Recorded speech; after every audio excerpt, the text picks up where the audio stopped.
तो जो लोग घर वापसी की चिंता कर रहे हैं कि घर वापसी करो, घर वापसी करो, मेरी उनको भी एक मशवरा है। आप उस परंपरा के लोग हैं, आपके पास समय कम है, काम ज्यादा करने हैं, अपना टाइम किसी इंडिविजुअल की घर वापसी में मत करो। तुमने तो ऐसा लीडर चुना है जो राष्ट्र की वापसी में लग गया है, बड़ा काम करो। और ये राष्ट्र अगर वापस होगा तो 47 में जो जघन्य अपराध हुआ था 370 से, वहीं से शुरुआत की है उसने। ये 30,000 जो मंदिर तोड़े गए हैं, ये मथुरा और काशी में जो आप पूजा ही गलत तरीके से कर रहे हैं, आपने ये पूछा नहीं कि शिव की पूजा के सामने, उस मंदिर के सामने एक नंदी होता है और नंदी का मुंह शिव जी के सामने होता है। यही होता है कि नहीं होता है? लेकिन आपकी दुआ इसलिए कबूल नहीं हो रही, आपकी मन्नतें इसलिए काशी के बाबा नहीं मान रहे कि आपको इतना पुरुषार्थ दिया उन्होंने, लेकिन उन्हीं लोगों ने उस मंदिर में जहां मस्जिद बनी हुई है वहां पे शिव का स्तंभ था। उस मस्जिद को बनाने वालों ने स्तंभ को उठा के साइड में रख दिया है, लेकिन नंदी की शक्ल नहीं बदली है। नंदी इधर है, शिव जी इधर है। आप उनके वंशज हैं। जब तक नंदी के सामने शिव नहीं होगा, आपकी पूजा नहीं ग्रहण होगी। आपने बाबर से भगवान राम, मर्यादा पुरुषोत्तम राम की जन्मस्थली को छीनने में 550 साल लगाए हैं। अगर आप समय रहते जल्दी जल्दी करेंगे तो जिन लोगों को बहुत शौक है, जिन्होंने किताबों में पढ़ा है कि ये राष्ट्र एक सोने की चिड़िया था,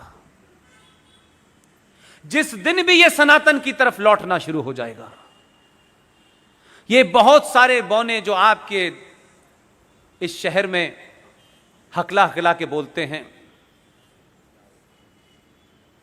बहुत सारे लोग शेरो शायरी के माध्यम से आपको ज्ञान देते हैं, कुछ राइटर हैं, कुछ एक्टर हैं, अब उसमें से कुछ कंडक्टर हो गए हैं।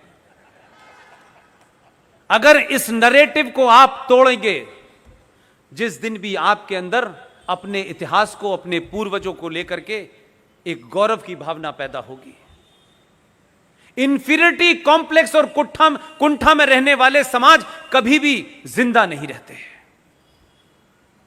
अगर आपके अंदर एक ऐसा भाव पैदा हो जाए कि आपको लगने लगे कि मुझसे दुनिया में कोई सुपीरियर है ही नहीं, मेरे पूर्वज ये थे।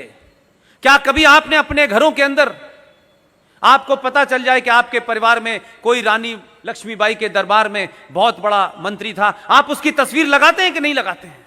आपको यह गौरव पैदा होता है कि नहीं पैदा होता? तो मुझे बताइए, दाऊद इब्राहिम के साथ की तस्वीर क्यों लगाते हैं? फिर तस्वीर लगाने का मतलब होता है कि आपके अंदर वो गर्व पैदा होता है, आपको दिखाने का शौक होता है कि मेरे पूर्वज ये थे। अगर आपने महाराष्ट्र से निकाल करके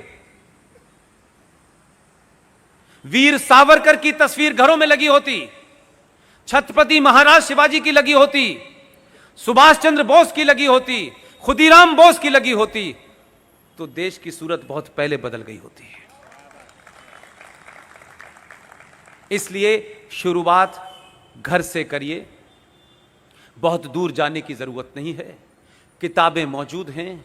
और मैं फिर कहता हूं कि जब किताबें पढ़ें तो क्योंकि थोड़े देर के लिए ये जो वातावरण है, इसमें बहुत लोग आपको चैलेंज करने आएंगे, और जैसे ही सौरभ भाई बोलेंगे और हम जैसे बहुत सारे लोग जो बोल रहे हैं, ये फौरन कहा जाएगा, और कहा जाता रहा पिछले 3-4 साल से।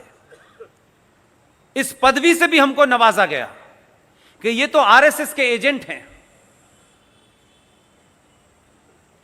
अब बहुत सुन लिया मैंने, आरएसएस के एजेंट हैं। मैंने कहा भाई, मेरा तो आरएसएस से कोई संबंध इसलिए भी नहीं है कि अल्लाह ने मुझे वहां पैदा किया जहां आरएसएस थी नहीं। लेकिन मुझे जब बहुत गुस्सा आया तो मैंने एक मंच से कहा ये बात,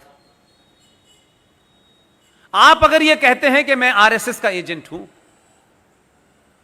तो आरएसएस के एजेंट होने में उतनी बुराई नहीं है जितनी लश्कर तोयबा और जैशे मोहम्मद के एजेंट होने में है। इसलिए कोई क्या कहता है और कोई क्या कहकर के आपको डरा देता है, इसकी चिंता मत कीजिए। और सारी किताबें आपके पास मौजूद हैं। मैं बार बार उन किताबों का जिक्र इसलिए करता हूं कि ये किताबें छुपाई गई, दबाई गई, बताई नहीं गई।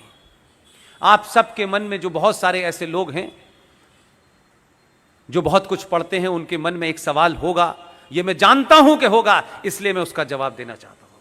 मैंने अपनी स्पीच में शुरू में कहा, Maulana Abul Kalam Azad was the greatest fraud. आपको लगेगा कि जिन्ना के बाद वो तो महान थे क्योंकि उन्होंने तो जिन्ना की मुखालफत की थी। अगर मौलाना आजाद जैसे लोगों का कैरेक्टर, ये सेकुलर मुसलमानों का कैरेक्टर जो आज आप देख रहे हैं, पूरा बॉलीवुड क्या कर रहा है, राइटर क्या कर रहे हैं, प्रोड्यूसर क्या कर रहे हैं, वाइस चांसलर क्या कर रहे हैं, पूरे देश में एक आवाज नहीं उठ रही। इस 30 करोड़ में से कोई ये नहीं कह रहा कि ये सीएए से तुम्हारा कोई लेना देना नहीं है। कोई नहीं बता रहा। सब लोग घुमा फिरा के उस एजेंडे को चलाना चाहते हैं। इसलिए मैंने कहा कि कुछ कुछ किताबों का अगर जिक्र होता, कुछ किताबों को बताया जाता, तो आपके सामने सच्चाई आ जाती और कोई आपको यह काउंटर नहीं कर पाता कि ये राइट विंगर्स ने किताब छाप दी है, आप उनकी किताब से हवाला दे रहे हैं। मैं तो उनके घर में जो बैठे हुए हैं, जो नेहरू जी की कैबिनेट का हिस्सा थे, प्राइम मिनिस्टर ऑफिस में थे, जो इंदिरा गांधी की कैबिनेट का हिस्सा थे, मैंने तो उनकी किताब का रेफरेंस दिया है। वो तो आरएसएस के नहीं थे। ऐसी सारी किताबों के बारे में कहता हूं। एक किताब अभी लेटेस्ट मुझे पता चली है। 1917 में एनी बेसेंट नाम की एक महिला थी, वो इंडियन नेशनल कांग्रेस की अध्यक्ष थी 1917 में। 1922 में उन्होंने एक किताब लिखी। वो किताब कैसे मिलेगी किसी ने सोचा नहीं। लेकिन अगर आप में, अब सॉरी टू से, लेकिन मैं इसलिए, जैसे गर्लफ्रेंड से मिलने के लिए रास्ते निकालते ना आप, हम में से बहुत लोग छत कूद के गए होंगे। मान लीजिए, क्या बात है, ऐसा होता है, सच बात है ये।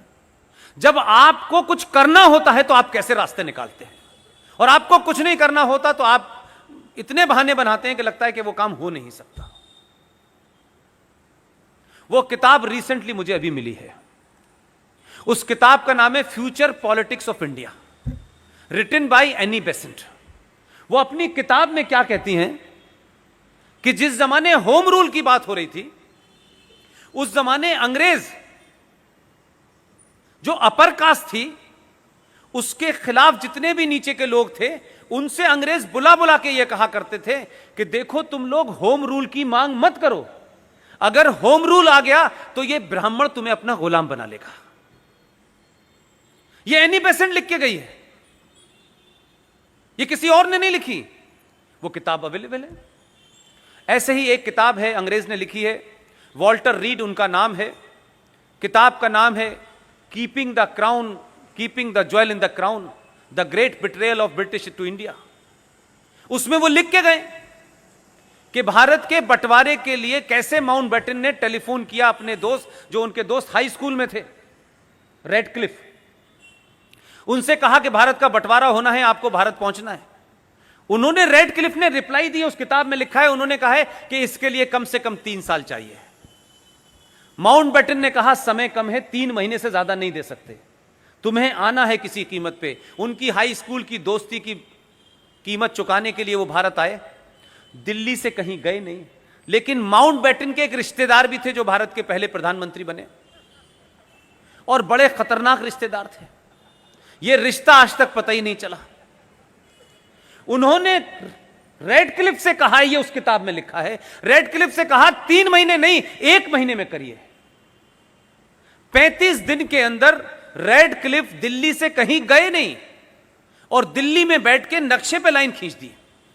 और उसी किताब में रेडक्लिफ का जिक्र करते हुए लिखा है कि उन्होंने कहा कि इतिहास मुझे माफ नहीं करेगा, यह मैं जघन्य अपराध मुझसे कराया गया।